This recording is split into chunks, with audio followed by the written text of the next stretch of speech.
च्या बेसनामध्ये गरम दूध घालून आज आपण बनवणार आहोत रक्षाबंधन विशेष अशी मिठाई किंवा नारळाची बर्फी किंवा नारळाच्या वड्यासुद्धा तुम्ही म्हणू शकता. अजिबात खूप जास्त वेळ बेसन गॅसवरती भाजायची गरज नाही आहे किंवा मग तुम्हाला तासनतास गॅसजवळ उभं राहायची गरज नाही आहे. एकदम तोंडात टाकताच विरघळणारी अशी मऊसूद ही नारळ आणि बेसनाची वडी किंवा बेसनाची बर्फी तुम्ही म्हणू शकता. आता रक्षाबंधन येतं आहे, नारळी पौर्णिमा येते आहे, सण आलेत, तर त्यासाठी तुम्ही ही जी बर्फी आहे अगदी महिनाभर टिकणारी ही जी बर्फी आहे ती नक्की बनवून ठेवा. एकदम दाणेदार बर्फी होण्यासाठी व्हिडिओमध्ये खूप साऱ्या टिप्स तुमच्यासोबत शेअर केलेल्या आहेत. चला मग सुरुवात करूया. तर सगळ्यात अगोदर एक छोटं आपलं तडका पॅन किंवा कढई घेतली आहे. ह्याच्यामध्ये आपण 3 चमचे तूप घालणार आहोत. तर आपला जो नॉर्मल पोहे खाण्याचा चमचा असतो त्या चमच्याने मी 3 चमचे तूप घेतलं आहे. त्यानंतर आपल्याला 3च चमचे इथे दूध घ्यायचं आहे. आता 2 मिनटासाठी फक्त हलकंसं तूप हे घट्ट होतं ना, म्हणून हे वितळण्यासाठी मी गॅसवरती ठेवलं आहे. खूप जास्त दूध गरम करायचं नाही, उकळवायचं नाही, हलकंसं कोमट करायचं, म्हणजे तूप आपलं इथे विरघळलं पाहिजे बस. जास्त त्याला उकळीसुद्धा आणायची नाही. बघू शकता मी लगेचच दूध गरम झालं आणि गॅस बंद केलेला आहे. दूध खूप जास्त गरम नाही आहे, हलकं कोमट झालेलं आहे. आता याच्यानंतरची दुसरी स्टेप आहे ती म्हणजे एक मोठं असं पातेलं किंवा कढई घेतली आहे. त्यामध्ये आपण इथे 2 कप बेसन घालणार आहोत. तर जवळपास इथे 200 ग्रॅम बेसन असेल हे. आता याच्यामध्ये हे जे कोमट दूध आणि तूप आपण गरम करून घेतलं होतं हे कोमट झालेलं आहे. खूप जास्त उकळतं गरम याच्यामध्ये टाकू नका, कोमट असलेलंच याच्यामध्ये घालायचं आहे. आता आपण बेसनाला हे दूध आणि तूप अशा पद्धतीने चोळून घेणार आहोत. बघू शकता खूप जास्त गरम नाही आहे, इझिली तुम्ही हाताने हे करू शकता. असं हे तुपाचं आणि दुधाचं मोहन लावल्यामुळे आपली जी बर्फी आहे एकदम छान दाणेदार इथे तयार होते आणि मस्त त्याला एक टेक्स्चर येतं छान, आणि खूप जास्त वेळ बेसनसुद्धा भाजायची गरज पडत नाही. आता हे चोळून झाल्यानंतर आपण याला याच बाउलमध्ये असं थापून घेणार आहोत आणि याच्यावरती झाकण ठेवून याला कमीत कमी 10 मिनटं तरी आपल्याला असंच ठेवून द्यायचं आहे. ह्याच्यामुळे तूप आणि दूध मस्त छान बेसनामध्ये छान मुरतं आणि अजून आपलं बेसन रवेदार किंवा दाणेदार व्हायला मदत होते. जोपर्यंत ते साईडला मुरतं आहे तोपर्यंत आपण इथे साखरेचा पाक तयार करून घेऊया. तर इथे एका पॅनमध्ये मी 1 कप साखर घातली आहे, अर्धा कप पाणी घातलं आहे. साखर एखादा चमचा तुम्हाला जास्त गोड आवडत असेल तर वाढवू शकता, पण काही गरज नाही आहे. ज्या कपाने आपण बेसन घेतलं आहे, 2 कप बेसन असेल तर 1 कप आपल्याला इथे साखर वापरायची आणि अर्धा कप त्याच्यामध्ये पाणी घातलेलं आहे. छान 3 ते 4 मिनटं झाली की साखर विरघळायला सुरुवात होते. तोपर्यंत आपण इथे एक दुसरीसुद्धा साईडला तयारी करून घेऊया. ज्या प्लेटमध्ये किंवा ट्रेमध्ये आपल्याला बर्फी सेट करायची आहे ना, त्याच्यामध्ये अशा पद्धतीने तुपाचा हात लावून घ्यायचा आहे किंवा तूप लावून घ्यायचं आहे, म्हणजे आपली बर्फीचं मिश्रण तयार झालं की पटकन आपल्याला याच्यामध्ये घालून व्यवस्थितपणे बर्फी छान सेट करता येईल. तर कुठलाही ट्रे असू दे किंवा मग स्टीलच्या डब्याचं झाकण असू दे, प्लेट असू दे, त्याच्यामध्ये अशा पद्धतीने आपण इथे तूप लावून घेणार आहोत. बाजूच्या कडांनासुद्धा तूप लावून घ्यायचं आहे, म्हणजे बर्फी अजिबात साईडला चिकटत नाही. तर आता ही प्लेट आपण बाजूला ठेवून देऊया. तोपर्यंत बघू शकता 5 ते 6 मिनटं झाल्यानंतर आपण एकदा हा जो पाक आहे तो चेक करतो आहे. तर मस्त घट्ट एकतारी पाक आपला इथे तयार झालेला आहे. तर आता आपल्याला याच्या पुढे अजून याला खूप जास्त वेळ शिजवायची गरज नाही आहे. तर बर्फीला छान रंग यावा म्हणून मी याच्यामध्ये अगदी चिमूटभर खाण्याचा पिवळा रंग घातलेला आहे. जर तुम्हाला नको असेल तर तुम्ही इथे घालू नका अजिबात. केशर काड्यासुद्धा तुम्ही पिवळा रंग येण्यासाठी घालू शकता किंवा बेसनालासुद्धा एक छान रंग त्याचा असतो, नाही घातला रंग तरीही चालेल. त्यानंतर अर्धा टीस्पून मी इथे वेलची पूड घातलेली आहे. व्यवस्थितपणे छान मिक्स करूया आणि लगेचच गॅसची फ्लेम बंद करूया. आता आपण जो पाक तयार करून ठेवला आहे तो साईडला ठेवलेला आहे. आता 10 मिनटं झालेत. आपलं जे बेसन आहे दूध आणि तुपामध्ये छान मुरलेलं आहे बघू शकता, आणि मस्त याची असे गोळे गोळे तयार झालेत. तर आता आपल्याला हे लगेचच वापरायचं नाही आहे, तर मिक्सरच्या भांड्याला आपण याला एकदा बारीक करून घेणार आहोत. का तर हे जे याच्यामध्ये गुठळ्या झालेल्या आहेत तूप आणि दुधामुळे त्या मोडल्या जातील आणि आपल्याला याला अजून जास्त चाळून वगैरे घेण्याची गरज पडणार नाही. बघू शकता एकदम छान दाणेदार टेक्स्चर झालं आहे. ह्याच्यामध्ये पाणी दूध काहीच घालायचं नाही, कोरडंच मिक्सरला फिरवून घ्यायचं आहे. आता हे सगळं मिश्रण फिरवून झाल्यानंतर एका दुसऱ्या पॅनमध्ये आपण अर्धा कप घातलं आहे तूप. त्यातलं 2 चमचे तूप आपण बाजूला ठेवलेलं आहे, नंतर वापरणार आहोत.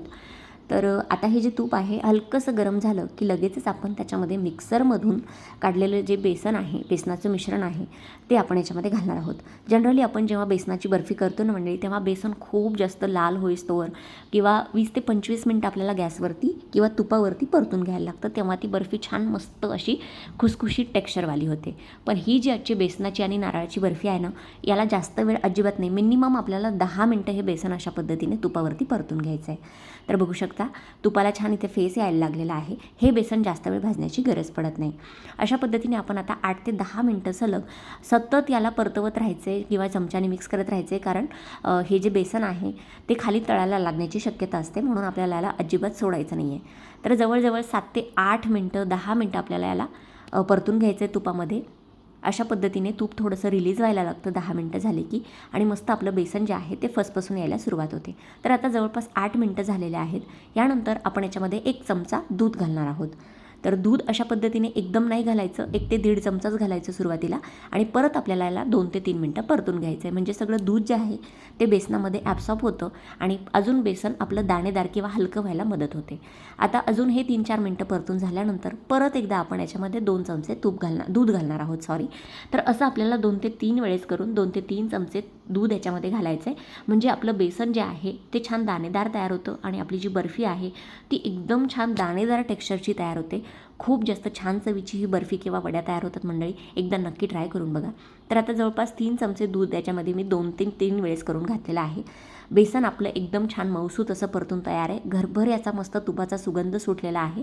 10 ते 12 मिनटं बेसन परतून झाल्यानंतर ह्याच्यामध्ये मी पाव कप घातलेला आहे डेसिकेटेड कोकोनट, किंवा जे मार्केटमध्ये रेडीमेड खोबऱ्याची पावडर किंवा डेसिकेटेड कोकोनट मिळतं ते मी इथे पाव कप घातलेला आहे. हवं असल्यास तुम्ही इथे ओला नारळ घालू शकता खोवून, किंवा मग सुकं खोबरंसुद्धा किसून घालू शकता. पाव कप घालायचं आहे.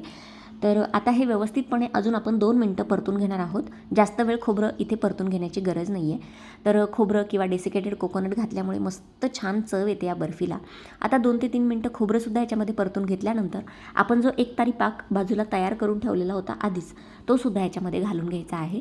आता गॅसची फ्लेम आपल्याला इथून पुढे लोच ठेवायची आहे, कुठेही गॅस वाढवायचा नाही आहे. तर आपल्याला अजून हे 4 ते 5 मिनटं परतून घ्यायला लागेल. म्हणजे जो पाक तयार केलेला आहे छान बेसनामध्ये इथे मुरतो आणि आपलं मस्त घट्ट असं बर्फीचं मिश्रण तयार होतं. सुरुवातीला हे मिश्रण पाक घातल्यानंतर थोडंसं आपल्याला पातळ वाटू शकतं, पण जसं जसं आपण याला 4 ते 5 मिनटं परतून घेऊ, छान मस्त घट्ट असं हे बर्फीचं मिश्रण सेट होतं. एकदम चवीला भन्नाट अशा चवीची ही बर्फी तयार होते मंडळी. कधीच तुम्ही अशा पद्धतीची कच्च्या बेसनामध्ये दूध तूप घालून ही बर्फी तयार केली नसेल, मला खात्री आहे. तर एकदा ही बर्फी, आता रक्षाबंधन येत आहे तर त्यासाठी नक्की करून बघा. जबरदस्त चवीची, म्हणजे एकदम मिठाईच्या दुकानांमध्ये जशी मिठाई मिळते त्याच पद्धतीची ही तयार होते. आता हे सुरुवातीला पातळ वाटते, अजून आपण 2 मिनटं याला परतून घेणार आहोत. तर वेलची पूड मी सुरुवातीलाच याच्यामध्ये पाकामध्ये घातलेली होती, आता घालायची गरज नाही आहे. पण शेवटी जे आपण 1 ते 1.5 चमचा तूप याच्यामध्ये ठेवलेलं होतं ना, ते याच्यामध्ये घालून घेऊया. मस्तपैकी शायनी अशी ही बर्फी तयार होते. तूपसुद्धा आपल्याला जास्त घालायचं नाही आहे. अर्धा कप तूप या 2 कप बेसनासाठी पुरेसं होतं.